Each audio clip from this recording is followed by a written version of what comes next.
Yo, what's good everyone? Welcome back to ACS Sneakers. My name is Aidan. On today's video, we are taking a look at a very exciting shoe. It is my most anticipated shoe of the entire year so far and could even end up being my favourite sneaker of 2020. But before we get into that, I've got some very exciting news. I've partnered up with my friends over at the Shoe Hero and Sneaker Shield UK to provide you another giveaway.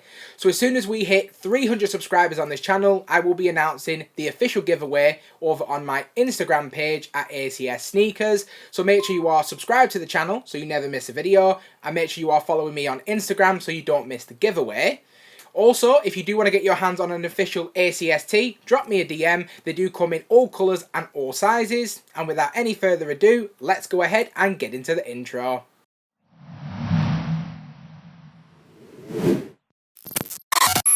So before we do go any further, as is customary on my channel, let's go ahead and discuss the shoe's history.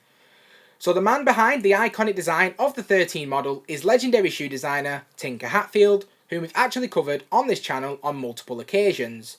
If you do want to check out any of the other reviews for the sneakers also created by Tinker Hatfield, I will leave a link above. The first time we saw the 13 model was in 1997 when it released in 7 different colourways, 5 high and 2 low.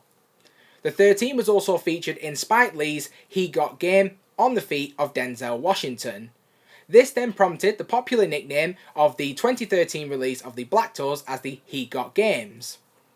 Michael Jordan actually wore the 13 during his final season with the Chicago Bulls, where they ran out 70-12 in their win-to-loss ratio and were crowned champions.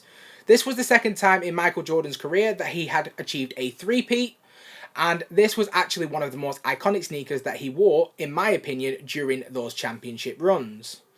Now, the first time we saw the 13 Retro was in late 2004. This ran all the way through to 2005 and released across 12 different colourways. Now, the Flint 13 is back for 2020 and I'm super excited to be bringing you this review. So let's go ahead and get into the unboxing. Releasing on June 18th for a retail price of £165, the Flint 13 for me is my most anticipated sneaker of the year so far. I managed to secure my pair via raffle at End Clothing, and I'm super excited to be bringing you this review today. If we take a quick look at the label on the box, which reads Air Jordan 13 Retro in the Navy University Blue colourway. I'm a big fan of the overall aesthetic look of the box, so now let's go ahead and get into my review. And here we go guys, I now have the Flint 13 in hand, so let's get straight into the review. Starting out with the toe cap and toe box area, this is crafted from a super soft to touch leather material. Now the actual finish to the toe cap area is a lot more smoother, and the actual finish on the toe box has an almost textured finish in my opinion. Now based on the images that I actually saw prior to the Flint 13's release, I anticipated that this area of the shoe would be a lot tougher and more robust. Whereas this actually has a buttery smooth feel in my opinion, and I'm super impressed by the quality of the leather on the toe box area.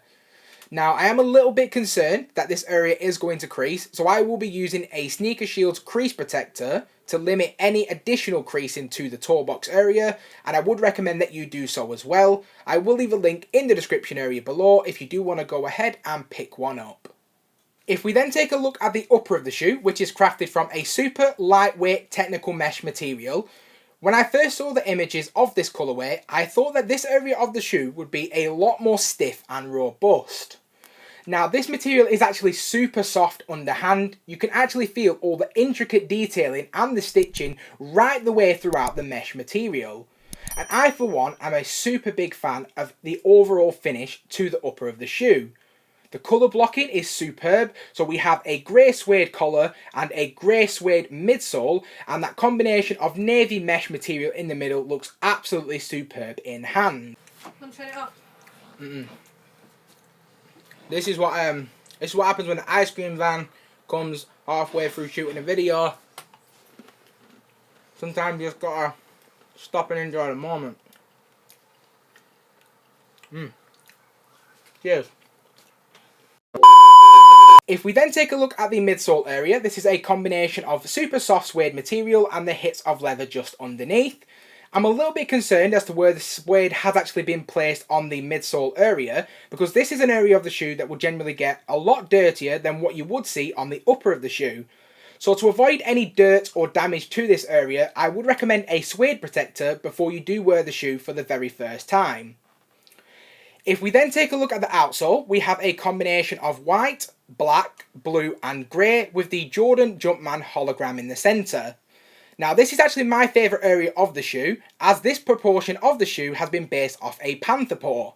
And even though not a lot of people will see this area of the shoe when on feet, it's simply my favourite outsole on any shoe in the world. It looks absolutely incredible in hand. If we then take a look at just underneath the laces, we have the Jordan branding, and the laces on the shoe are completely white. Underneath the laces, we have a leather perforated material which connects directly to the tongue itself. Now speaking of the tongue, this is the same material that we saw on the toe box area and has that overall textured finish. Now we can see that we have the Jumpman in the navy colourway embroidered onto the tongue itself. Taking a look then on the reverse of the tongue and around the sock liner, this is crafted from a navy nylon material and is extremely soft underhand. I was extremely impressed by the overall comfort on the shoe when I did have it on feet for the very first time.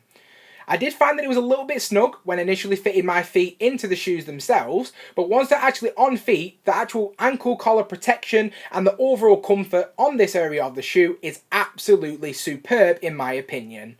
And if we now take a quick look at the insole of the shoe, it features a complete navy insole with a slightly lighter blue Jumpman branding. And towards the back of the shoe we have the hologram featuring the number 23 with the Jumpman branding. This is such an iconic feature of the 13 model, and I for one am super impressed finally being able to see this in hand. Now the reverse of the shoe features what I consider to be the same suede material with the finishes of the nylon meshing as well. And that pretty much summarises the overview of the shoe itself. So now let's go ahead and get into my opinions on the shoe. And switching to the most important aspect of any sneaker, which is the sneaker's comfortability. I do believe that the Jordan 13 is incredibly comfortable right out of the box. As I mentioned earlier, the ankle collar is quite sleek in my opinion, and as I have wide feet, it was a little bit snug initially fitting my foot into the shoe, but once my feet were actually in the shoes, they were incredibly comfortable and I didn't have any issues whatsoever. Now, I've only worn the shoe for a couple of hours, but in that time, I do feel that the shoe has been incredibly comfortable, but I can't give you anything for a longer period of time as I haven't had the chance to wear it for that long as of yet. Perhaps I will bring you an updated review at a later date. Now, in terms of the shoe's durability, as I've mentioned, I haven't really had an opportunity to wear the shoe for a very long period of time as of yet. But that being said, it does feel very durable in my opinion. But what I would say, as the shoe is a composition of suede material, technical meshing and super soft, almost buttery leather, I do believe that that will play a role as to whether the shoe is very durable over time. As I mentioned, perhaps I will bring you an updated video at a later date, letting you know how comfortable and durable the shoe has been over a longer period of time. But as of now, I don't really have any complaints, and I do feel that the shoe is comfortable and durable as well. And now in terms of the sizing of the shoe, I do believe that going true to size will be best for you. Now, the Jordan 13 never really sits around at any retailers as far as I'm aware, so I would recommend that you do go true to size to get the best reflection on you personally. But if you do have an opportunity to try out the shoe before buying, I would always recommend that you do this, just so you can understand the best fit for you. And in terms of my overall rating of the shoe itself, I would give this shoe a solid 9 out of 10. Now, you're probably thinking, why hasn't he given it a 10 out of 10 as I was so excited for the shoe? And the reason behind that is, as I've covered, with it being a suede material and the technical mesh and everything on the shoe that I've already covered, that is very soft and lightweight, it doesn't necessarily feel like it's going to be a shoe that I can wear all year round. And that definitely plays a role in my ratings of the shoe. If I can wear a shoe 365 days a year and it's comfortable, durable and it looks good on feet, then that shoe is a 10 out of 10. But because I can't say it wholeheartedly that this shoe is a 365 days a year shoe, that's why I can't give it the full 10 out of 10 score. If I do end up bringing you an updated review at a later date, perhaps I can look at giving it a higher 10 out of 10 grade at that stage. Now let's go ahead and take a better look at the shoe itself.